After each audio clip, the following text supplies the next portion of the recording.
నమస్తే, welcome to 10 TV. బేసిక్గా ఇంట గెలిచి రచ్చ గెలవాలి అంటారు.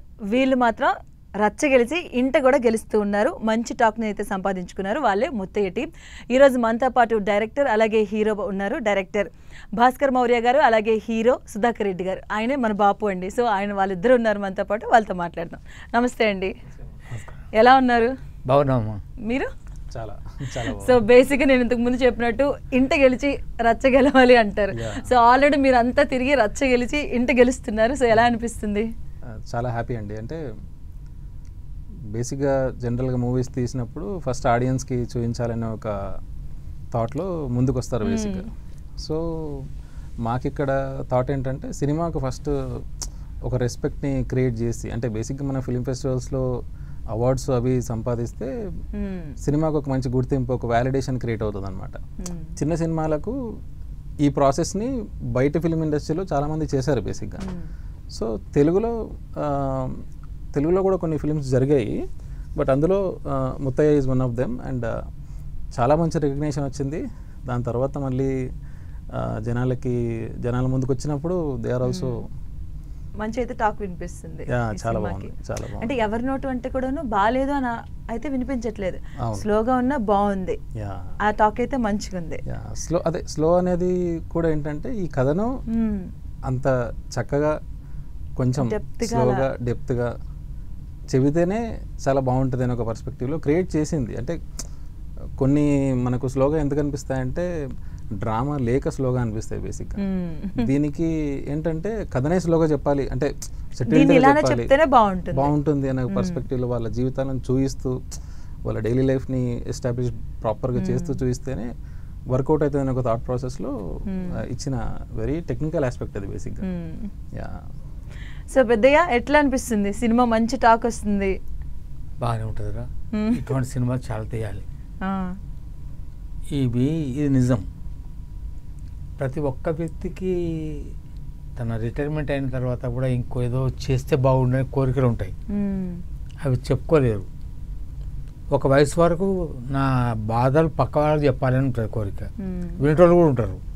ఒక వయసు వచ్చిన తర్వాత చెప్పుకోవడానికి ఉన్న వినేటోళ్ళు ఉండరు. అటువంటి వాళ్ళ ఆలోచనలు, నేను ఒక పని సాధించలేకపోతే నేను బాధ ఉంటుంది మనిషికి. అటువంటి బాధలు ఉన్నటువంటి వాళ్ళు కూడా ఇవి చూసి ఉత్సాహంగా తన పని కొనసాగిస్తూ సక్సెస్ అవుతుంటారు. మంచిగా అనిపిస్తుందా ఇప్పుడు మూవీ తీసినాక? అయిపోయినా కదా అట్లా. ఓకే, అసలు ఎప్పుడు స్టార్ట్ అయిందండి? ఎందుకంటే బలగం ముందు ప్రాజెక్ట్ అంటే కదా ఇది. సో ఎప్పుడు స్టార్ట్ అయింది సినిమా? అంటే బేసిక్గా కొత్తగూడ మల్లేసిన తర్వాత, అంటే 2021 బిగినింగ్లో ఈ కథ నరేషన్స్ అన్నీ ఫినిష్ అయిపోయి ప్రొడ్యూసర్లు రెడీగా ఉండి వర్క్స్ స్టార్ట్ చేసే ప్రాసెస్లో ఉండనమాట. అప్పుడు ఆడిషన్ తీసుకున్నప్పుడు అందరి ప్రొఫైల్స్ పాటు సార్ ప్రొఫైల్ కూడా వచ్చిందనమాట బేసిక్గా. సో వచ్చినప్పుడు ఫస్ట్ మీటింగ్లోనే హీ ఎంటర్టైన్డ్ అ లాట్. అంటే మామూలుగా ఆడిషన్ తీసుకున్న తర్వాత ఆ పర్ఫార్మెన్స్ చూసి సెలెక్ట్ చేసుకుంటాం బేసిక్గా. అవును, ఈయనను బేసిక్గా ఇంటరాక్షన్తోనే ఫైనల్ చేసినాం అనమాట. బేసిక్గా మామూలుగా జరిగిన ఇంటరాక్షన్లో హీ ఎంటర్టైన్ లైక్ ఎనీథింగ్ అనమాట. అంటే ఏం చేశారు అప్పుడు అంతగా? ఎందుకంటే అప్పటికి బలగం కూడా రాలేదు. బలగం తర్వాత రికగ్నైజ్ చాలా వచ్చింది. సో అలా కాకుండా మీరు అది చూసి తీసుకున్నారంటే ఏం చేశారు అసలు? అయినా మాట్లాడుంటాను, సహజంగానే మాట్లాడుంటాను అంతే. ఓకే, చాలా బాగా మాట్లాడారు అనమాట. అన్ని విషయాలు తన గురించి చెప్పుకోవడం కానీ, ఎక్కడి నుంచి వచ్చాడు ఏంటి అంటే కొన్ని తను న్యాచురల్ గా చాలా బాగా ఎనర్జెటిక్ గా మాట్లాడింది అనమాట బేసిక్ గా. సో ఆ ఇంటరాక్షన్ కి అక్కడ మేము అక్కడ చాలా ఇంప్రెస్ అయ్యాం అనమాట బేసిక్ గా. సో ఇమీడియట్లీ హీజ్ ముత్తయ్య అని చెప్పేసి ఫిక్స్ చేసుకున్నాం అనమాట. ఓకే, అంటే ఇప్పుడు ఆయన మీరు ఆ సినిమాలో చూపించినట్టు ఒక సినిమా పిచ్చి అని ఉంది కదా, అట్లా ఉండిందా మీకు? నాటకాలు వేయాలని కోరిక ఉండేది.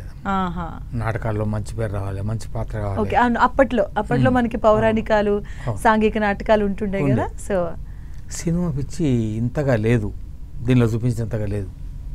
ఇప్పుడు అదే మొదలైంది. మీరంతా ఎక్కువ చూపించారు. ఓకే, ఇప్పుడు ఎలా అనిపిస్తుంది అంటే కొంచెం ఇంచుమించు మీ జీవితంలో సంబంధించిందేనా, ఈయనకి సంబంధించింది అనుకోవచ్చా ఈ మూవీ? ఎందుకంటే అలా సాగిపోతుంది న్యాచురల్ గా మూవీ సినిమాలు పిచ్చి. కానీ ఇలాంటి క్యారెక్టర్ మనకి ప్రతి ఊర్లో కానీ కనిపిస్తుంది ఒకటి, ప్రతి ఒక్కరిలో కూడా ఉంటుంది. పెద్ద ఆయన చెప్పినట్టు ఆ పిచ్చుని కొంతమంది బయటికి తీసుకొస్తారు, కొంతమంది తీసుకురాలేరు. సో అది చాలా న్యాచురల్ గా అలా సాగింది. అండ్ ఈ సినిమాలో మీతో పాటు ఇంకొక అబ్బాయి ఉన్నాడు కదా, ఆ రెండు క్యారెక్టర్స్ బాగున్నాయి. అంటే వాళ్ళిద్దరి మధ్య జరిగే సన్నివేశాలు కూడా చాలా బాగున్నాయి. సో తనని ఎలా చూస్ చేసుకున్నారు ఆ కాన్సెప్ట్? తను అంటే first of all he's fantastically talented అనమాట. ఓకే. సో నేను ఆడిషన్ త్రూయే తనని కూడా కలిసాను బేసిక్గా. సో ఫస్ట్ కొన్ని ఇమేజెస్ పంపించాడు తను. అవి చాలా ఫన్నీగా ఉంటాయి బేసిక్గా. తను థియేటర్స్ చేసేటప్పుడు అక్కడ నుంచి ఫొటోస్ కొన్ని ఫ్రెండ్స్తో ఫొటోస్ తీసుకొని అది చాలా ఫన్నీగా ఉన్నాయి అనమాట బేసిక్గా. అంటే మళ్ళీ అనే క్యారెక్టర్కి చాలా దగ్గరలో ఉన్నాయి ఆ ఫోటోగ్రాఫ్స్. సో ఇమీడియట్గా చూసి సో హీఈస్ మళ్ళీ అనేది ఫిక్స్ అయిపోయాను బేసిక్గా. ఆడిషన్స్ చేస్తూ ఉన్నాను కానీ ఒక చిన్న విషయం జరిగింది. అక్కడ ఆడిషన్కి యాక్చువల్గా తను రాలేదు, తను ఊర్లో ఉండిపోయాడు. సో నేను ఫైనల్ చేసుకుని ఒక 10 మెంబర్స్ని ఆడిషన్ చేశాను. అందులో వేరే క్యారెక్టర్స్ నాకు దొరికాయి కానీ మళ్ళీ క్యారెక్టర్ కనిపించలేదు. సో నాకు థాట్లో ఫోటో చూసినప్పుడు మళ్ళీ తనే అని చెప్పేసి అయిన తర్వాత నేను ఫోన్ చేసి నేను ఒక చిన్న సీన్ చెప్తా, అక్కడి నుంచే నువ్వు ఎక్కడనో అక్కడనే చేసి పంపించు అంటే అప్పటికి ఈవినింగ్ అయింది. వీడియో చాలా డార్క్ ఉంటుంది, ఎక్స్ప్రెషన్స్ ఏం కనపడవు. చేశాడు, చేసి పంపించాడు. చూసి ఆ సౌండింగ్ బాడీ లాంగ్వేజ్ మాత్రమే నాకు కనిపించింది, 50% మాత్రమే కనిపించింది బేసిక్గా. బట్ అందులో కూడా ఐఎమ్ ఏబుల్ టు సీ మళ్ళీ క్యారెక్టరిస్టిక్స్ కానీ ఆయన బాడీ లాంగ్వేజ్ కానీ చూసాను అనమాట. సో ఇమీడియట్గా ఫైనల్ చేసిన బేసిక్గా. వీళ్ళిద్దరు కూడా అంటే ఏదో డైలాగ్ చెప్పాలి నెక్స్ట్ నా డైలాగ్ అని అలా ఉండలేదు. జనరల్గా ఒక మనవడు ఒక తాత ఎలా మాట్లాడుకుంటారు, మన ఊర్లో ఎలా మాట్లాడుకుంటే ఏదో సందర్భం అలా న్యాచురల్గా ఉంది అసలు. అంటే ఈ కాన్సెప్ట్ ఎలా మీరు తీసుకున్నారు? ఎక్కడైనా చూసారా, ఏదైనా క్యారెక్టర్ చూసారా, మీరు ముందు ఎలా రాసుకున్నారు అసలు ఈ స్క్రిప్ట్ని? అంటే దీనికి 2 రీజన్స్ ఉన్నాయండి యాక్చువల్లీ. నేను 2015-16 టైంలో అంతకుముందు ఇండస్ట్రీలో ట్రై చేసిన తర్వాత నాకు కొంచెం గ్యాప్ వచ్చిందనమాట. అప్పుడు ఊర్లో ఉన్నాను. ఊర్లో ఉన్నప్పుడు అక్కడ నేను కొంతమంది అంటే ఎటువంటి ట్రైనింగ్ లేకుండా, ఎటువంటి ఫిల్మ్ మేకింగ్ నాలెడ్జ్ లేకుండా దే ఆర్ మేకింగ్ ఫిల్మ్స్ అనమాట. షార్ట్ ఫిల్మ్స్ చేస్తున్నారు. వెడ్డింగ్ వీడియోగ్రాఫర్స్తో వాళ్ళని తీసుకొని ఫోన్లతో దే ఆర్ ట్రైయింగ్ సంథింగ్. అలాంటి వాళ్ళని చూసినప్పుడు నాకు అనిపించింది this is the greatest thing. అంటే ఇండస్ట్రీకి రాకుండానే ఊర్లలో ఉంటూ అంటే వాళ్ళ ఫైనాన్షియల్ సిచ్యువేషన్స్కి ఏదో బిజినెస్ చేసుకుంటూ అవి చేసుకుంటూ దే ఆర్ ట్రైయింగ్ అనమాట. సో అప్పుడు నాకు అనిపించింది బేసిక్గా this is a beautiful world కదా, ఇది చెప్పాలి కథ అని చెప్పేసి ఆ వరల్డ్లో నుంచి ముత్తయ్య కథ రాయడం జరిగింది. అక్కడ నేను చాలామందిని చూశాను బేసిక్గా 40-50 ఇయర్స్ వచ్చినా కూడా ఫిల్మ్ ఇంట్రెస్ట్ ఉంది, బట్ దాన్ని చేయలేక they are making some short films అనమాట. సో అలాంటి వాళ్ళని చూసినప్పుడు నాకు అనిపించింది బేసిక్గా. రీల్స్ చేస్తూ ఉంటారు, రీల్స్ చేస్తుంటారు, షార్ట్ ఫిల్మ్స్ చేస్తారు, ఏదో కంటెంట్ వాళ్ళ లోపల ఉన్నదాన్ని బయటికి చూపించాలి. అప్పుడు ఛాన్స్ రాలేదు, అది చాలా మనం ఇన్స్టాలో చూస్తుంటాం, యూట్యూబ్లో చూస్తుంటాం. అంటే కానీ ఒక 70-80-60 దాటిన ఏళ్ళ అతన్ని హీరోగా తీసుకోవడం అది చాలా అసలు పెద్ద స్టెప్, అసలు ఛాలెంజింగ్ టాస్క్. అసలు మీరు దాన్ని ఎలా చూస్ చేస్తారు? అంత గట్స్ ఎలా వచ్చాయి అసలు మీకు? అదే అండి ఆ ఎమోషన్. బేసిక్గా ఈ కథ చూస్ చేసుకోవడానికి నేను రియల్ క్యారెక్టర్స్ని ఎట్లా చూసానో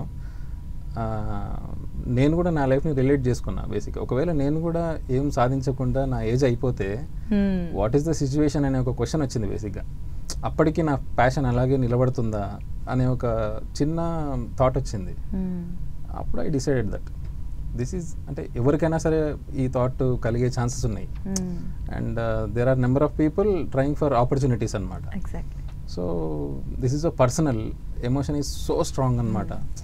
ఇలాంటి కథ చెప్పకుండా నేను వేరే కథలు చెప్తే దట్ ఈస్ రాంగ్ అనిపించింది. ఒక ఐడియా వచ్చినప్పుడు ఆ ఐడియా చాలా ఐడియాస్ వస్తూ ఉంటాయి. ఈ ఐడియా ఇప్పుడు సినిమాగా చేయకపోయినా ప్రాబ్లం లేదు అనే ఒక ఫీలింగ్ కలుగుతుంటుంది బేసిక్గా. బట్ ఈ ఐడియా కలిగినప్పుడు వాట్ ఎవర్ హీరోస్ క్యాల్కులేషన్స్ ఇవన్నీ ఏం లేకుండా ఈ కథ చెప్పిన తర్వాతనే నెక్స్ట్ ఫిలింకి వెళ్ళాలి అనే ఒక థాట్ చాలా బలంగా కలిగింది. అందులోనే మీరు ఇంతకు ముందున్నట్టు ఒక ఫోన్ ద్వారా ఇప్పుడున్న యూత్ కానీ ఒక రీల్స్ చేయడం కానీ కంటెంట్ ఏదో ఒకటి వాళ్ళు వేరు, ఈ ఏజ్లో ఉన్న వ్యక్తి అలా ఆయన జీవిత చరిత్ర టైప్లో ఒకటి తీయడం కూడా చాలా అది కూడా చాలా ఛాలెంజింగ్ టాస్క్. ఎగ్జాక్ట్లీ. బేసిక్గా మనం ఏమనుకుంటే సరే ఒక అతను వస్తాడు పల్లెటూరు నుంచి వస్తాడు నాకు సినిమాలో పిచ్చుంది అలాంటి చూసాం కానీ ఎంత ఏజ్లో ఆయన అంత ఇంట్రెస్ట్గా అలా అది తీసుకోవడం అసలు ఛాలెంజ్ చాలా కష్టం అసలు అట్లా దాన్ని అండ్ సక్సెస్ కొట్టడం కూడా కష్టం ఇలాంటి సినిమా తీసి. సో దాన్ని మీరు చేసి చూపించారు. అండ్ ఇలాంటి మూవీస్కి బేసిక్గా ఎంత కథ ఉన్నా బ్యాక్గ్రౌండ్ మ్యూజిక్ అనేది చాలా చాలా ఇంపార్టెంట్. సో మ్యూజిక్ గురించి అసలు ఏం చెప్తారు మీరు? మ్యూజిక్ చేసింది కార్తిక్ రాడ్రిగేజ్ అండి. కార్తిక్ రాడ్రిగేజ్ అని he's a highly talented music director. తను కొన్ని సాంగ్స్ చేశాడు అంతకుముందు. నేను అవి విన్నప్పుడు చాలా ఇంప్రెస్ అయ్యాను. విలేజ్ బ్యాక్డ్రాప్కి ఏమాత్రం చాలా అర్బన్ స్టైల్లో కొంచెం వేరే కైండ్ ఆఫ్ మ్యూజిక్ ఉంటుంది తనది.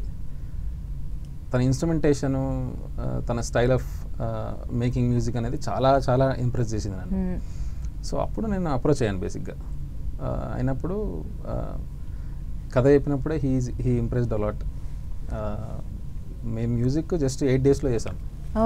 వితిన్ 8 daysలో టోటల్గా ఫినిష్ అయిపోయింది అనమాట. అది అచీవ్మెంట్ మళ్ళీ అంత షార్ట్ టైం పీరియడ్లో కష్టం. ఎగ్జాక్ట్లీ హీఈస్ సో ఆర్టిస్టిక్ అనమాట. మంచి మ్యూజిక్ సెన్స్ ఉంది, మంచి ఆర్టిస్టిక్ సెన్స్ ఉంది. సో ఈ సినిమాకు ఏం కావాలో హీ హ్యాస్ స్ట్రాంగ్ థింగ్ అనమాట. We both discussed and finish the music within 8 days. And music కూడా చాలా బాగా వచ్చింది అవుట్పుట్. He proved actually. ఎందుకంటే ఇలాంటి సినిమాకి ఎంత మ్యూజిక్ ఉన్నా మ్యూజిక్ కరెక్ట్గా ఉంటేనే ఎక్కుతుంది ఆడియన్స్ కూడాను. ఫీల్ అవుతారు మ్యూజిక్ మనం ఎంత తీసినా కూడాను వెనక నుంచి ఆ బ్యాక్గ్రౌండ్ మ్యూజిక్ కానీ మ్యూజిక్ వెళ్తూ ఉంటేనే మనం ఆ డెప్త్కి వెళ్తూ ఉంటాం. సో ఆ పరంగా ఆయన ప్రూవ్ చేసుకున్నారు. డెఫినెట్లీ చాలా మంచి అప్లాజ్ వస్తుంది music. That is a good thing. పెద్ద ఈ సినిమా మొత్తంలో నీకు బాగా నచ్చింది ఏంటి? ఎక్కడ అంటే సినిమా మొత్తం అని చెప్పొద్దు, ఏదో ఒకటి ఉంటుంది కదా. ఇట్లా ఒక నాటకంలో దక్షిణ పాత్ర వేస్తారమ్మా, నాకు అది బాగా నచ్చింది. అప్పట్లో వేసేవాళ్ళ మీరు నాటకాలు పిచ్చన్నారు కదా, అప్పట్లో ఏ క్యారెక్టర్స్ వేసేవాళ్ళు? భీష్ముడు వేసేవాడిని రాయబారంలో, అట్లాగే దుర్యోధనుడు వేసిన, నాకంటే పొట్టోడు మిగతా పాత్ర దొరుకుతాయి. దుర్యోధనుడు పొడుకున్నాడు కదా, నాకంటే పొట్టోడు మిగతా దొరికితే నేను దుర్యోధనుడు వేసిన. ఓహో, అప్పటి నుంచి ఉందన్నమాట మీకు ఇది. సో ఒక రకంగా ఈయన స్టోరీ ఇంకా చెప్పాలంటే ప్రతి ఒక్కరికి ఉంటది, ఇంకా మీ స్టోరీ ఇంకా అలా పిల్లలతో ఎగిరినట్టుగా నేను జీవితంలో కూడా పిల్లలతోటి ఎగిరేవాడిని. డాన్స్ కూడా నేర్చుకున్నా కొంత. అసలు అంత ఎనర్జీ ఎలా వచ్చింది? ఇక నేర్చుకున్నా కదా, యాక్షన్ అనగానే యాక్టివ్. నిజంగా ఈ ఏజ్ లో వాళ్ళతో చేయించడం కూడా పెద్ద టాస్క్ అసలు, ఎందుకంటే వాళ్ళకంటూ ఆలోచన విధానం కూడా వేరుంటుంది అప్పటి వాళ్ళకి, ఎంత యాక్టివ్గా ఉన్నా కూడా. సో ఎలా చేయించారు? అందులోనూ దుంకించారు, సహకరించదు కానీ నడుతుంది. ఎలా అసలు ఈయన తీసుకొచ్చారు అంతవరకు అసలు? అంటే బేసిక్గా తనకు హీఈస్ యంగ్ అట్ హార్ట్ బేసిక్గా. సో ఫిజికలీ ఎంత ఏజ్ అయినప్పటికీ ఆ హార్ట్ అనేది డామినేట్ చేసింది బేసిక్గా. అట్లా చాలాసార్లు మేము కూడా సెట్లో షాక్ అయ్యేవాళ్ళం అనమాట. చాలా ఎనర్జీ పెడతాడు. సో సినిమా అంటే మామూలుగా రెస్పెక్ట్ ఉంటే అది అవ్వదు, ఎందుకంటే లేట్ నైట్ కూడా ఉంటాయి. ఎగ్జాక్ట్లీ, మనం ఎంత మన మైండ్ సహకరించినా మన బాడీ కూడా సహకరించాలి.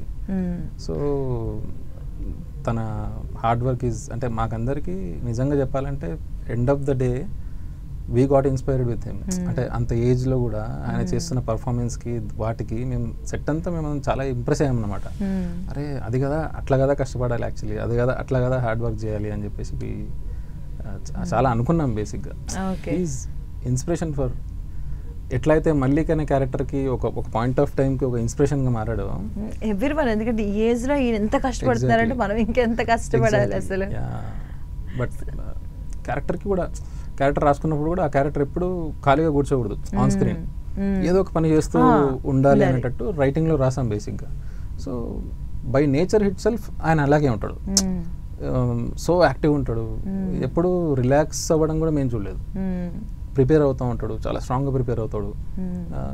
దట్ హార్డ్ వర్కింగ్ అనమాట. అందుకే ముత్తయ్య అవుట్పుట్ అంత అద్భుతంగా రావడానికి హీఈస్ ద రీజన్. మొత్తం క్రెడిట్ అంటే ఆయనకే, నాతో చేయించుకునేది వారు.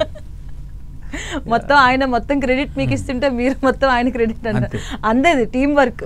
మూవీ అంటేనే టీమ్ వర్క్ అసలు. అండ్ తనతో పాటు మల్లి అనే క్యారెక్టర్ అరుణ్ కూడా అసలు వీళ్ళిద్దరు వీళ్ళిద్దరిదే బాగా పండుతుంది మూవీలో అసలు. Exactly, ఎందుకంటే exactly. తాత మనవడు ఎలా ఉంటారు అవును అవును అది అనుకోవడం కానీ Yeah. ఆ క్షణంలో మెంటల్గా సపోర్ట్ చేయడం కానీ ఎనీథింగ్ ఏదైనా సరే. నాకు వీళ్ళ రిలేషన్షిప్ గురించి ఫీడ్బ్యాక్స్ చాలా వచ్చినాయి. ఏ వెబ్సైట్ చూడండి, ఎవరు చూడండి, వీళ్ళ ఫ్రెండ్షిప్ గురించి చాలా బాగా మాట్లాడారు. అట్ ద సేమ్ టైం నాకు ఓవరాల్గా నా ముందు నిల్చొని చెప్పిన వాళ్ళు ఒక 2-3లో ఒక పర్సన్ తనకి తాతయ్య లేడనమాట బేసిక్గా. పుట్టక ముందే హీ ఎక్స్పైర్డ్ అనమాట. బట్ ఈ సినిమా చూసినప్పుడు తనకు అనిపించిందంట, అరే నాకు తాతయ్య ఉంటే బాగుంటుండే కదా, మంచి చిల్ అయింటే బాగుంటుండే, తనతో ఇట్లా ఎంజాయ్ చేసింటే బాగుంటుండే అని చెప్పేసి అనుకున్నాడు అనమాట బేసిక్గా. So that is the kind of response is coming. అంత న్యాచురల్ గా ఉంది మూవీ, దాని మీనింగ్ అదే కదా, అంత న్యాచురల్. ప్రతి ఒక్కరికి అట్లా అనిపిస్తుంది, అరే మా తాతయ్య ఉంటే బాగున్ను, నేను కూడా ఇలా ఎంజాయ్ చేసేదాన్ని. అవును అవును. సో అంతా ఎక్కడ జరిగిందండి మూవీ అంతా? ఎక్కడ చేశారు? వనపర్తి పరిసర ప్రాంతాలే. ఓకే, దాన్ని కూడా మన నేచర్ కి దగ్గరలోనే అన్ని నువ్వు చాలా దీనిగా చూస్ చేసుకున్నారు. ఎగ్జాక్ట్లీ, అంటే కథ ఇన్స్పైర్ అయింది అదే ప్రెమిసెస్ నుంచి. సో నాకు లొకేషన్స్ కూడా అక్కడ నేను చాలా పుట్టినప్పటి నుంచి తిరుగుతూ ఉన్నాను కాబట్టి ఐడియా ఉంటుంది. ఈవెన్ డైరెక్టర్ అవుదాం అనుకున్నప్పుడు కూడా నేను చూస్తున్న లొకేషన్స్లో ఇక్కడ సినిమా చేయొచ్చు అనే ఒక థాట్ అయితే నాకు ఉంది బేసిక్గా. సో ఐడియా అక్కడ నుంచి వచ్చింది, నేను అక్కడ నుంచి వచ్చాను, అండ్ లొకేషన్స్ కూడా అక్కడనే నేను చూస్ చేసుకున్నాను. వెరీ అంటే నాకు అక్కడ చాలా హెల్ప్ దొరుకుతుంది, ఈజీ అవుతుంది షూట్కి, చాలా ప్లస్ ఉంది బేసిక్గా అక్కడ చేయడం వల్ల. సపోర్ట్ వస్తుంది అక్కడ కూడా, ఏదైనా కావాలన్నా కూడా మనకి అక్కడ సపోర్ట్ ఉంటుంది బేసిక్గా. సో అంటే మీరు ఇంతకు ముందు మీ మూవీస్ అంటే మీరు ఒక సిరీస్ చేశారు దాని ముందు, అండ్ ఇప్పుడు ఇది అంటే కొంచెం ఒకే కథ డిఫరెన్స్ గానీ కొంచెం బ్యాక్గ్రౌండ్ అలా వెళ్ళేది. అంటే ఈ జోనర్ అని ఏమైనా అనుకుంటున్నారా మీరు, లేదు అంటే ఎనీ జోనర్? లేదండి, శివరపల్లి ఈజ్ అన్ప్లాన్డ్, అసలు దానికి ప్లాన్ లేదు. అది ఆల్ ఆఫ్ ఎ సడన్ అంటే మొత్తయ్య వల్లే అవకాశం క్రియేట్ అయింది. ఓకే, మీకు కూడా ఇక్కడ ఈయనకి బలగం అనుకుంటున్నారు, మీకు ఇది అది అనుకుంటున్నారు, కానీ బిఫోర్ ఇది ముందు జరిగిన ప్రాజెక్ట్ ఇద్దరికి కూడా. శివరపల్లి కంటే ముందు జరిగింది, దాని గ్లిమ్సెస్, దాని సెన్సిబిలిటీస్ చూసే శివరపల్లి అనే పంచాయత్ యాక్చువల్లీ హిందీలో చాలా సూపర్ హిట్ అనమాట బేసిక్గా. సో టీవీఎఫ్ అని మంచి great content creation company. So అక్కడ నుంచి కాల్ వచ్చేసరికి it's good opportunity, and show కూడా నా సెన్సిబిలిటీస్కి చాలా దగ్గర ఉంది, వీ హ్యావ్ టు డూ అని చెప్పేసి డిసైడ్ అయ్యి చేశాను. అది కూడా మంచి అప్లాజ్, చాలా మంచి అప్లాజ్ వచ్చింది. అవును, అది కూడా ఆ సిరీస్ కూడా మంచి పేరు వచ్చింది ఆ సిరీస్ కూడా. అండ్ అంటే మీరు ఎస్పెషల్గా ముత్తయ్య చూసుకుంటే ఆ గ్యాప్ వచ్చింది చూడండి, అది ఎలా తీసుకున్నారంటే మీరు సరే మనం ఫస్ట్ అక్కడ చూపించి తర్వాత మనం ప్రేక్షకుల దగ్గరికి వద్దామని చూపించారు, ఆటోమేటిక్గా వచ్చిన గ్యాప్ ఇది? ఆటోమేటిక్గా కాదు, యాక్చువల్లీ మేము ఫిలిం ఫెస్టివల్స్కి అయితే we decided. Once film finish అయిన తర్వాత దాని అవుట్పుట్ చూసుకున్న తర్వాత it is so entertaining and actually commercially ఉంటుంది బేసిక్గా, బట్ విజువలైజేషన్ కొంచెం ఆర్టిస్టిక్గా ఉండేసరికి ఇది ఫిలిం ఫెస్టివల్లో చాలా వర్కౌట్ అయ్యే ఛాన్స్ ఉన్నాయని చెప్పేసి డెసిషన్ తీసుకొని we send it to film festivals అనమాట. అక్కడ చాలా మంచి అప్లాజ్ వచ్చింది. ఆల్మోస్ట్ 1 year 23 బిగినింగ్ వరకు కూడా మేము ఫిలిం ఫెస్టివల్స్లోనే వి స్పెంట్ అనమాట. అక్కడ చాలా మంచి అప్లాజ్ వచ్చింది. అంటే ఒక ఇండియాలో టాప్ 3 ఫిలిం ఫెస్టివల్స్లో ఒకటి ఉంటుంది, కోల్కతా ఇంటర్నేషనల్ ఫిలిం ఫెస్టివల్ అని ఉంటుంది బేసిక్గా. అందులో బెస్ట్ ఫిలిం రావడం అనేది that's a biggest achievement for Muthayya. 1100 films దాకా వచ్చాయి అక్కడికి. మెటా ఫిలిం ఫెస్టివల్ దుబాయ్లో బెస్ట్ డెబ్యూ డైరెక్టర్ వచ్చింది అక్కడ. సో మంచి ఇంటర్నేషనల్ ఫిల్మ్ చాలా వచ్చినాయి అయితే అవార్డ్స్, ఎన్ని వచ్చుంటాయి? ఆల్మోస్ట్ వెళ్ళిన ప్రతి దగ్గర అయితే అప్లాజ్ వచ్చింది. యా, మేము అప్రోచ్ అయిన ప్రతి ఫిల్మ్ ఫెస్టివల్లో చాలా మంచి అప్లాజ్ వచ్చింది అన్నమాట బేసిక్గా. సో దాని తర్వాత ఏంటి అంటే ఈ సినిమాని మేము డైరెక్ట్ ఓటీటీలో రిలీజ్ చేయాలనుకున్నాం బేసిక్గా. బట్ ఓటీటీలో చిన్న కరెక్షన్స్, అంటే ఎవ్రీ 6 monthsకి 1 yearకి ఓటీటీస్ వాళ్ళ బిజినెస్ స్ట్రాటజీస్ కొన్ని చేంజ్ చేసుకుంటూ ఉంటాయి. సో ఆ టైంలో ఏంటంటే డైరెక్ట్ ఓటీటీ రిలీజెస్ని కొంచెం వాళ్ళు హోల్డ్ చేశారనమాట, almost all OTT platforms. So మాకేంటి థియేటర్లో వస్తే ఈ సినిమా ఆడియన్స్ని పుల్ చేయడంలో కొద్దిగా లేదు. ఇలాంటి ఫిలిమ్స్కి మనకున్న తెలుగు ఆడియన్స్ ఎట్లా ఉంటారంటే ఆడియన్స్ పుల్ కావాలి అంటే some kind of difference films ఉంటాయి బేసిక్గా. ఈ ఫిలింకి ఆడియన్స్ ని పుల్ చేయడం అనేది డిఫరెంట్ టాస్క్ బేసిక్గా. So OTT is a perfect choice అని ముందు నుంచే ఉంది. సో దానికోసం వెయిట్ చేసాము. ఆ టైం కూడా కొంచెం ఆ గ్యాప్ దాని గురించే వచ్చింది ఎక్కువ. సో దాని తర్వాత OTT platforms are just opening up, direct రిలీజెస్కి ఓపెన్ అవుతున్నారు స్లోగా. సో ఆ టైంలో శివరపల్లి రావడము, దాని తర్వాత ETV Win accepted everything. So అట్లా ఫైనల్ గా అవుట్పుట్ వచ్చింది అండ్ మంచి సక్సెస్ కూడా అందుకుంటుంది. సో ఇప్పుడు ముత్తయ్య ఇప్పుడు వచ్చింది, బట్ దీనికంటే ముందు బలగం వచ్చింది. సో ఇదేమైనా ప్లస్ అవుద్ది అనుకున్నారా ఆ క్యారెక్టర్ మీకు? అంటే కొంతవరకు మూవీకి పుష్ చేస్తుంది. అంటే మనం ముత్తయ్య నుంచి అందరం మంచి పేరు తెచ్చుకుంటాం అనుకున్నాం బేసిక్గా. బట్ అది కొంచెం డిలే అయ్యేసరికి ఆయన వేరే ప్రాజెక్ట్ నుంచి మంచి పేరు తెచ్చుకున్నాడు. సో మిగతా వాళ్ళు కూడా ఇందులో చేసిన యాక్టర్స్ కానీ వాళ్ళు కానీ డిఫరెంట్ ఫిలిమ్స్ చేసి they got some good name అనమాట. సో కొంచెం రికగ్నైజేషన్ అట్లాంటివి తీసుకొని వచ్చారు. సో అది అందరి రికగ్నైజేషన్, అందరి ఎఫర్ట్స్ దీనికి హెల్ప్ అయినాయి బేసిక్గా. సో పెద్ద ఈ సినిమా చూసాక ఎవరైనా కాల్ చేసి మాట్లాడారా బాగుంది బాగా చేసావు? విద్యార్థులు చాలా మంది మాట్లాడుతున్నారు, అందరు ఇంట్లో చూస్తున్నారు కదా. సినిమా ఇండస్ట్రీ నుంచి ఎవరైనా ఫోన్ చేశారా? లేదు తల్లి. అంటే మీరు ఇంతకుముందు వేణు గారితో కూడా మంచి పరిచయం ఉందన్నారు కదా. నాకు సినిమా ఇండస్ట్రీ వల్ల నంబర్ ఇట్లా నాకేం తెలియదు. సో అంత హడావిడి ఏం అవసరం లేదు దీనికి. జనరల్గా మీకు అలాంటి బెస్ట్ కాంప్లిమెంట్స్ ఏమైనా వచ్చినాయా మూవీ తర్వాత? అంటే యాక్చువల్లీ మూవీ టీజర్ చూసినప్పుడే నాన్నగారి నుంచి మంచి కాంప్లిమెంట్ వచ్చింది. తను సినిమాను ఓన్ చేసుకున్న అది, అండ్ తను ఒక చిన్న ట్వీట్ చేశాడు, నేను 24లో అష్టాచమ్మ చేయకపోతే 70s ముత్తయ్య అయ్యేవాడిని అని చెప్పేసి చెప్పాడనమాట. దట్ వాజ్ ఆ ట్వీట్ చాలా హార్ట్ కి టచ్ అయింది. బేసిక్గా సినిమా సారాంశం కూడా అదే కదా మీరు ఇంతకు ముందు చెప్పినట్టు. ఎగ్జాక్ట్లీ అక్కడ స్టాప్ అయిపోతుంటే ఒకవేళ అది కాకపోతే 70sలో ఇది. ఎగ్జాక్ట్లీ మంచి అప్లౌజ్ అట్లాంటివి కనెక్ట్ అయ్యారు ఆయన అక్కడ. చాలా అంటే అప్లౌజ్ ఎట్లాంటివి అంటే అందరికీ వాళ్ళ డ్రీమ్స్ గుర్తొస్తున్నాయి బేసిక్గా. ఎస్పెషల్లీ యాక్టర్స్ అవ్వాలనుకున్న వాళ్ళు వదిలేసి వేరే ప్రొఫెషన్స్ చూసుకున్న వాళ్ళు నాకు నా ఫ్రెండ్ సర్కిల్లో కాల్స్ వస్తున్నాయి. నా ఇన్స్టాగ్రామ్లో ఉన్న ఫ్రెండ్స్ నుంచి, వేరే పీపుల్ నుంచి మెసేజ్ వస్తున్నాయి అనమాట. సాటిస్ఫాక్షన్ అంటే మనకి ఓ పెద్ద కమర్షియల్గా హిట్ అయిపోయింది, పెద్ద పెద్ద నెంబర్స్ వచ్చేసినాయి మనకి అని కాకుండా మంచి ప్రేక్షకుల నుంచి ఒక పాజిటివ్నెస్ అనేది మీకు వస్తుంది మూవీ నుంచి. అట్లా ఉన్న వాళ్ళు అచీవ్ అయ్యాం ఫైనల్ అనిపిస్తుంది. మనం అచీవ్ అయ్యాం, పేరు వస్తుంది, డబ్బు పక్కన పెడదాం, ఫస్ట్ అయితే మనకి పేరు వస్తుంది, రికగ్నైజేషన్ అనేది వస్తుంది అని ఒక సాటిస్ఫాక్షన్ అయితే ఉంటుంది సినిమా వల్ల. ఆ సాటిస్ఫాక్షన్ 100% ఇచ్చిన సినిమా ఇది. మళ్ళీ ఇంకో ఫిలిం ఇలా ఇంత సాటిస్ఫాక్షన్ ఇస్తుందో లేదో తెలియదు కానీ Muthayya has given a lot of satisfaction as a film maker. First of all human being. అంటే ఒక 70 ఏళ్ళ వ్యక్తి కథ, చాలామంది డ్రీమ్స్ని వదిలేసిన వాళ్ళు మళ్ళీ తిరిగి ట్రై చేయాలనుకుంటున్నారు అనే థాట్ కలుగుతుంది వాళ్ళకి, నాకు ఎక్స్ప్రెస్ చేసింది అని వాళ్ళలో. సో అలాంటి అప్లాజ్ రావడం అనేది అది చాలా బూస్టప్ కూడా మనకు కూడా. అంటే కొత్తగా వచ్చి మీలాంటి డైరెక్టర్స్ వాళ్ళు చాలా బూస్టప్. అరే కొంతమంది అదే నేను చెప్పినట్టు నెంబర్స్ సాధించేసాం అలా కాకుండా మంచి రికగ్నైజేషన్, అరే ఈ సినిమా బాగుంటుంది, చూడడానికి బాగుంటుంది. సో సాంగ్స్, ఈ సినిమాలోని సాంగ్స్ గురించి చెప్పండి అసలు. అంటే ఎలా చూస్ చేసుకున్నారు, ఎలా తీసుకున్నారు? So it's all in the process అండి. అంటే బేసిక్గా స్క్రిప్ట్ రాసుకున్నప్పుడు సాంగ్స్ ఎక్కడ కావాలో మనకు ఒక ఐడియా ఉంటుంది. సో ఆ సిచ్యువేషన్స్ అన్నీ మనం మ్యూజిక్ డైరెక్టర్తో చెప్పినప్పుడు he has given great numbers అనమాట. అంటే చాలా బాగా విన్నప్పుడే చాలా క్యాచీగా చాలా బాగా వచ్చాయి. దానికి ప్రాపర్ లిరిక్స్ కావాలి. సో శివకృష్ణ అని నాకు మంచి ఫ్రెండ్, బ్రదర్ లాగే ఆల్మోస్ట్.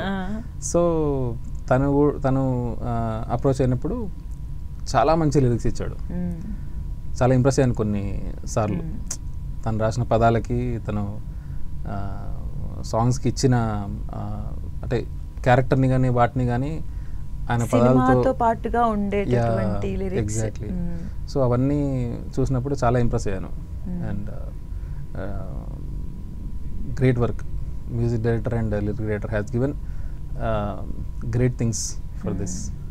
అండ్ ఈయన నటనకు వచ్చేసరికి మీకు ఫస్ట్గా అంటే గుర్తుండిపోతుంది కదా, సినిమా మొత్తం బాగున్నా కూడా కొన్ని మనకి అరే ఏం చేశారు, ఈవెన్ మన ఆ ప్రాసెస్లోనే లీనమైపోతూ ఉంటాం. అలా అవును. ఎక్కడ అసలు మీకు ఏమనిపించింది సినిమా మొత్తం మీద? నాకు హార్ట్ ఆఫ్ ద స్టోరీ ఏంటంటే, ఈయన నైట్ పొలంలో కూర్చొని తన ఫ్లాష్ బ్యాక్ చెప్పే సీన్ ఉంటుంది. That is a beautiful thing. చాలా మంచి సీన్ అనమాట అది. అది చూసినప్పుడు చాలామంది చూస్తున్న వాళ్ళు, టీం వాళ్ళు కానీ, ఆ scene is the heart of the film. అసలు అది అక్కడికి వచ్చారంటే audience they don't stop watching film. అంత ఎమోషనల్లీ కనెక్ట్ అవుతారు అనే ఒక దాన్ని కూడా తీసింది. అది ఎమోషనల్ సీన్ అయినప్పటికీ దాన్ని రెగ్యులర్ సినిమాటిక్ టర్మ్స్లో ట్రీట్ చేయలేదు. కావాలని మ్యూజిక్ ఇచ్చి చాలా ఎలివేటెడ్ మ్యూజిక్తో హడావిడి చేసి దాన్ని ఆడియన్స్కి రీచ్ అవ్వాలి అనే ఒక పర్స్పెక్టివ్లో చేయలేదు. బ్యూటిఫుల్ మ్యూజిక్, ఎంత కావాలో, ఎంత సౌండింగ్ ఉండాలో అంతే సౌండింగ్. ఈయన వాయిస్కి వీళ్ళ వాయిసెస్లో కూడా ఒక పెక్యులర్ సౌండింగ్ ఉంటుంది. బేసిక్గా వాళ్ళు మాట్లాడుతుంటేనే ఆ ఎమోషన్ చాలా రీచ్ అవుతుంది. మేము యాక్చువల్గా మ్యూజిక్ చేసేటప్పుడు మ్యూజిక్ ఎక్కువ చేయకపోవడానికి బేసిక్గా ఎక్కడ సైలెన్స్ ఉండాలనో ఒక చిన్న డెసిషన్ తీసుకుంటాం. బేసిక్గా అది సైలెన్స్ మెయింటైన్ చేయడం అనేది బేసిక్గా చాలా ఇంపార్టెంట్. చాలా వరకు వీళ్ళ కాన్వర్జేషన్స్, వీళ్ళ వాయిసెస్ వల్ల మేము మ్యూజిక్ చేయకుండా వదిలేసినాం. బికాజ్ అవే చాలా మంచి సౌండింగ్ ఇస్తున్నాయి. ఆ డైలాగ్స్ని కానీ అందులో ఒక రిథమ్ కనిపిస్తుంది అనమాట బేసిక్గా. సో ఎమోషన్ బాగా రీచ్ అవుతుంది అని చెప్పేసి మ్యూజిక్ కూడా అంత మినిమలిస్టిక్గా చేసుకోవడానికి హెల్ప్ అయినాయి అనమాట. The sound design, everything, locations అన్నీ. So great experience actually. So మీ నెక్స్ట్ ప్రాజెక్ట్స్ ఎలా ఉండబోతున్నాయి అసలు? యా, అంటే ప్రజెంట్గా స్క్రిప్ట్స్ ఆల్రెడీ ఫినిష్డ్. జానర్ అయితే చేంజ్ ఉంటుంది, ముత్తయ్య అండ్ శివరపల్లి లాగా కాకుండా. నెక్స్ట్ ఒక హ్యావ్ 2 స్క్రిప్ట్స్, ఒకటి రామ్ కామ్ అండ్ ఒకటి యాక్షన్ డ్రామా ఉంది. ఫైన్ ట్యూన్స్ జరుగుతున్నాయి. బెస్ట్ అవుట్కమ్ వచ్చిన దాంతో నేను I do the next film. Okay, అంటే వీళ్ళతో పర్టికులర్గా ఉందా మీకు ఏమైనా I want to direct these people అనేమైనా ఉందా? యా, అంటే బేసిక్గా ఆ థాట్స్ ఉన్నప్పటికీ ఫైనలీ కథ. Yeah, but of course, but మనకంటే ఒక ఫేవరెట్, మనకు ఒక అది ఉంటుంది కదా, నేను వీళ్ళని చెయ్యాలి ఎప్పటికైనా అని ఉంటుంది. అంటే ఆ టైంకి ఆ కథ అన్నీ ఓకే అనుకుంటే ఫైనల్గా మీరు మూవ్ అవ్వచ్చు దానికోసం. సో అట్లా ఎవరైనా నేను వీళ్ళని డైరెక్ట్ చేయాలి అనేమైనా ఉందా? That is the biggest dream. అది ఎప్పుడు పాసిబుల్ అవుతుందో నాకు కూడా తెలియదు. ఇప్పుడు చెప్పడం కూడా నాకు అంత కరెక్ట్ అనిపించదు. బట్ నాకు ధనుష్ గారు అంటే చాలా మంచి ఇష్టం. సో అంటే నా స్టైల్కి ఆయన మూవీస్ కూడా న్యాచురల్గా ఉంటాయి. So I don't know, it's just a dream. చాలా డ్రీమ్స్లో చెక్ లిస్ట్లలో అదొక చెక్ లిస్ట్ అనమాట. Okay, let's see what happens. అవుతుంది, కంపల్సరీగా అవుతుంది. ఎందుకంటే మీరు ఆ డ్రీమ్ వైపుకి అయితే అడుగులు వేస్తున్నారు కాబట్టి ఖచ్చితంగా అది అవుతుంది. All the very best for that. And పెద్దనా మీ నెక్స్ట్ ప్రాజెక్ట్ ఏంటి మరి? నాకు సినిమా అయితే ఉంది తల్లి, అది ఎప్పుడైతుందో. హీరోయిన్ తాతనరా. ఓకే, హీరోయిన్ తాతగారా? బాపు అంటే ఇంక ఈయన పేరు ఫిక్స్ అయిపోయింది అసలు. అంటే అది వచ్చేస్తుంది అసలు బాపు అంటే ఓహో ఆయన కదా కొమరయ్య. అది బాగా ఇదైపోయింది ఈయనకి అసలు. చాలా రికగ్నైజేషన్ వచ్చింది. ఎలా అనిపిస్తుంది అంటే బయటకు వెళ్ళి గుర్తుపడుతూ ఉంటారు కదా, ఫోటోలు అడుగుతారా బయట గుర్తుపట్టి? పెళ్ళిళ్ళు అటు పడతా కదా, వాళ్ళు తినేటప్పుడు కూడా ఒక్క ఫోటో సార్ అడుగుతుంటారు. హాస్పిటల్ పోతే కూడా ఫోటోలు అడుగుతుంటారు. ఏమనిపిస్తుంది మరి అలాంటప్పుడు? కొద్ది ఇబ్బంది కూడా ఉంటుంది. బీమారితోటి అక్కడ పోయి ఫోటో అడిగితే ఎట్లనమ్మా ఇట్లయితే ఆసుపత్రికి. కానీ వాళ్ళ అభిమానం పెద్ద, అది వాళ్ళ అభిమానం కదా. మీరు మొత్తానికి అయితే అందరినీ కూడా మీ వైపు లాగేసుకుంటున్నారు, అందరు నిన్ను మంచిగా యాక్టింగ్ చేస్తూ. లేదు తల్లి, వాళ్ళ దగ్గర నా లాంటి వాడు ఒకడు ఉన్నాడు, వాడు అందుబాటులో లేడు కనుక నన్ను చూస్తున్నాడు. అది కూడా కరెక్ట్ ఏం చెప్పినట్టు. ఎందుకంటే ప్రతి ఒక్కరు ఫ్యామిలీలో కూడా ఉంటారు అట్లా, మన తాతయ్యలు కానీ మన పెద్దనాన్నలు కానీ కొంచెం ఆ ఏజ్ అయిపోతే అంతవరకు అసలు. సో మిగతా కాస్ట్ అంతా ఎలా చూస్ చేసుకున్నారండి మిగతా? ఎందుకంటే ఒక్కొక్కరు చాలా బాగా చేశారు. స్పెషల్గా వీళ్ళిద్దరికంటే మిగతా అమ్మాయి కూడా ఉంది, తనకి లవర్ క్యారెక్టర్ చేసిన అమ్మాయి కూడా. అవి కూడా వాళ్ళ ఊర్లలో మనం చూస్తాం అలాంటివి. న్యాచురల్ గా ఉన్నాయి అసలు. అంటే ఆడిషన్సే, అందరూ ఆడిషన్సే. బట్ ఆడిషన్స్ లో పెక్యులియర్ వాళ్ళకున్న స్కిల్స్ ని పోర్ట్రే చేసేటప్పుడు ఒక్కొక్కరిలో ఒక్కొక్కటి చూసాను. ఓకే, పూర్ణ అని ఒక యాక్టర్ ఉంటాడు, సార్ కి కొడుకుగా చేసిన క్యారెక్టర్. సో అతనుకున్న క్యారెక్టర్ క్వాలిటీస్కి ప్రాపర్ పోర్ట్రే చేయగలగాలి, ఫేస్లో తెలియాలి బేసిక్గా. ఆడిషన్ చేసినప్పుడు అది చాలా బాగా పోర్ట్రే చేశాడు అనమాట బేసిక్గా. సో అట్లా తనని తీసుకున్నాము. ఆ అమ్మాయి బేసిక్గా డైలాగ్ చాలా యూనిక్గా చెప్తుంది బేసిక్గా. ఆడిషన్ చేసినప్పుడు పర్ఫార్మెన్స్ కంటే సౌండింగ్, ఆమె వాయిస్ అండ్ ఆ డైలాగ్ చెప్పే విధానం బాగుందన్నమాట బేసిక్గా. సో అక్కడ ఒకరికొకరిలో ఒక మంచి క్వాలిటీ అనేది చూసి తీసుకున్నాం అనమాట. సో సెలెక్ట్ చేసినట్టుగానే final performances are very nice. అందరు అంత బాగా ఇచ్చారు కాబట్టి అవుట్పుట్ అంత బాగా వచ్చింది. చాలా అండ్ natural. చాలా న్యాచురల్గా ఉంది మూవీ కూడా. ఎందుకంటే ఎవరి దగ్గర వినండి బాగా లేదు అని అయితే రావట్లేదు. ఎగ్జాక్ట్లీ బాగుంది, స్లోగా ఉన్నా బాగుంది. ఎగ్జాక్ట్లీ అది చాలా సాటిస్ఫాక్షన్ అనిపిస్తుంది కదా. సాటిస్ఫైడ్ అనమాట. ఇప్పటివరకు అయితే నాకైతే బాగాలేదు అనే ఒక కామెంట్ కానీ థింగ్ అని నేను చూడలేదు, రాలేదు బేసిక్గా. ఖచ్చితంగా అనుకుంటారా ఇది జరిగింది, ఇలాంటి మన ఊర్లో చూసాం వీళ్ళు ఉన్నారు అని టక్కన వెళ్తుంది అక్కడ మనకి ఒకసారి మళ్ళీ. అండ్ అదంతా గుర్తొస్తుంది మళ్ళీ ఎక్కడికో తీసుకెళ్తున్నారు అనమాట, వాళ్ళ ఊర్లకి వాళ్ళ ప్లేసులకి, అలాంటి ఒక వ్యక్తి దగ్గరికి. సో చాలా న్యాచురల్గా ఉంది. అండ్ ఏదైతే నేను చెప్పానో రచ్చ గెలిచి ఇంటి కూడా గెలుస్తున్నారు, అలాగే ఇంకొంచెం ముందుకెళ్ళాలని కూడా మా 10TV తరపున మేము కోరుకుంటున్నాం. ఆల్ ద వెరీ బెస్ట్ అండి. ఇక్కడ కార్లు లేచి కింద పడేది లేదు, మా తీగలు కట్టి మనుషుల పైకి లేపు లేదు. ఇంత సింపుల్ అండ్ స్వీట్. ప్రతి గ్రామంలో ఉన్న వాళ్ళు కూడా ఈ మేం చేసినట్టుగా ఉన్నది ఇది అనుకుంటారు, మాతో ఎక్కువ ఇస్తారు. చాలా న్యాచురల్గా అందరూ అనుకునేటట్టుగానే ఉంది. సో మీకు కూడా మీ నెక్స్ట్ ప్రాజెక్ట్స్ ఏవైతే ఇంకా చాలా సినిమాలు చేయాలి, మమ్మల్ని ఎంటర్టైన్ చేయాలని కోరుకుంటున్నాం. థ్యాంక్ యూ సో మచ్ అండి. ధన్యవాదాలమ్మా. థ్యాంక్ యూ సో మచ్ అండి. సో ఇది వాళ్ళ special interview with Muthayya team. So మరో ఇంటర్వ్యూతో మళ్ళీ కలుసుకుందాం. అంతవరకు నమస్తే.